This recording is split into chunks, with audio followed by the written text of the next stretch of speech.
अजितदादांवर शिवसेनेचे आमदार मंत्री नाराज असतात हे आपण अनेकदा पाहिलंय। पण 132 आमदार असलेल्या, मुख्यमंत्री पद असलेल्या, केंद्रात सत्ता असलेल्या, मोदी शांच्या सर्व शक्तिशाली शक्तिमान भारतीय जनता पक्षाचे आमदार सुद्धा अजितदादांमुळे चिंतेत आहेत, त्रस्त आहेत। त्यांनी नांदेडच्या सभेतच फडणवीस बावनकुळेंकडे तक्रार केली। या दोघांनी तिथल्या तिथे ती अमित शहांकडे फॉरवर्ड केली। आणि पुढे काय झालं, अमित शहांनी कोणता कानमंत्र दिला, नेमका काय प्रसंग घडला, पाहूया त्या रिपोर्टमधून। देशाचे गृहमंत्री आणि भाजपचे ज्येष्ठ नेते अमित शहा महाराष्ट्र दौऱ्यावर येऊन गेले। जाता जाता मुंबईत सह्याद्री अतिथीगृहावर महायुतीच्या तिन्ही प्रमुख नेत्यांची त्यांनी चर्चा केली। दोन्ही उपमुख्यमंत्री आधी अजित पवार आणि नंतर मुख्यमंत्री देवेंद्र फडणवीस आणि एकनाथ शिंदेंनी त्यांची भेट घेतली। कोणी म्हणालं मुंबई महापालिकेसंदर्भात चर्चा झाली, तर कोणी म्हणालं मंत्रिपदावरून चर्चा झाली। पण नेमकी काय चर्चा झाली ते आपल्याला कधीच कळणार नाही। यावरून वेगवेगळे कयास फक्त पत्रकारच नाही तर राजकारणी सुद्धा बांधतायत।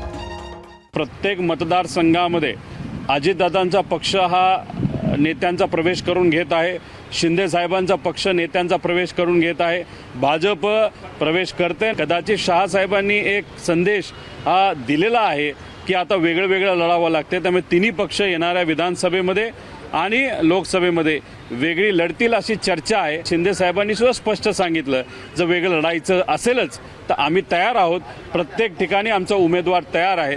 त्यामुळे येणाऱ्या काळामध्ये हे जे इलेक्शन होतील फार इंटरेस्टिंग होणार आहे। राजकारणाचा भाग चालत राहील, त्याच्या पलीकडे जाऊन अमित शहा हेच महाराष्ट्राचा कारभार चालवत आहे।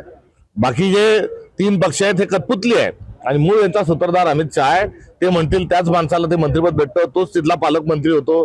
त्यामुळे एकंदरीत महाराष्ट्राचे निर्णय हे अमित शहा घेत आहेत, देवेंद्र फडणवीस किंवा दोन उपमुख्यमंत्री घेत नाही।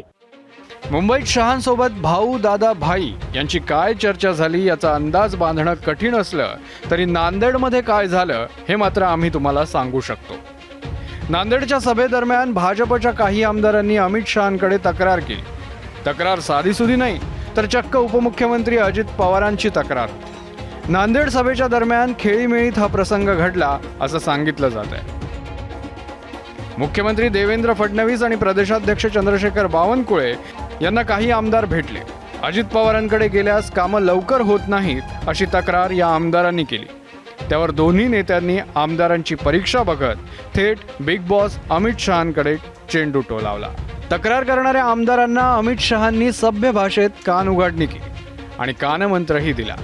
भाजप आमदारांची संख्या एवढी मोठी आहे की दादाच माझ्याकडे तक्रार घेऊन आले पाहिजेत असं सांगत आक्रमकपणे पाठपुरावा करा, प्रश्न मार्गी लागतील अशी आशाही त्यांनी दाखवली।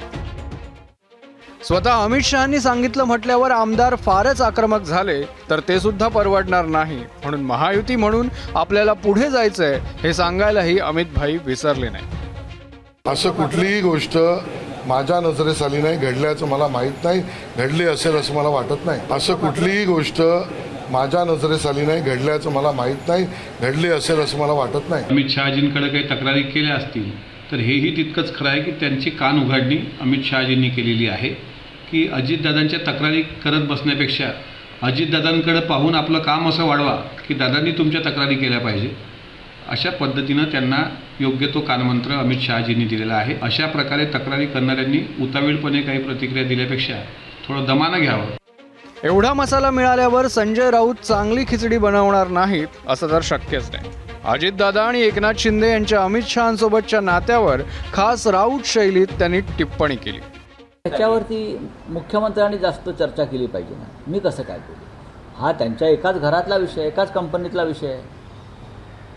भाजपा मुख्य कंपनी आहे आणि बाकी या दोन सबसिडरी कंपनी आहेत, एकनाथ शिंदे आणि अजित पवार। या शेअर बाजारामध्ये नवीन कंपन्या ज्या टाकल्या, आता अमित शहांच्याच कंपन्या आहेत, त्या मालकी हक्क अमित शहाकडे आहे, एकनाथ शिंदे प्रायव्हेट लिमिटेड आणि अजित पवार प्रायव्हेट लिमिटेड।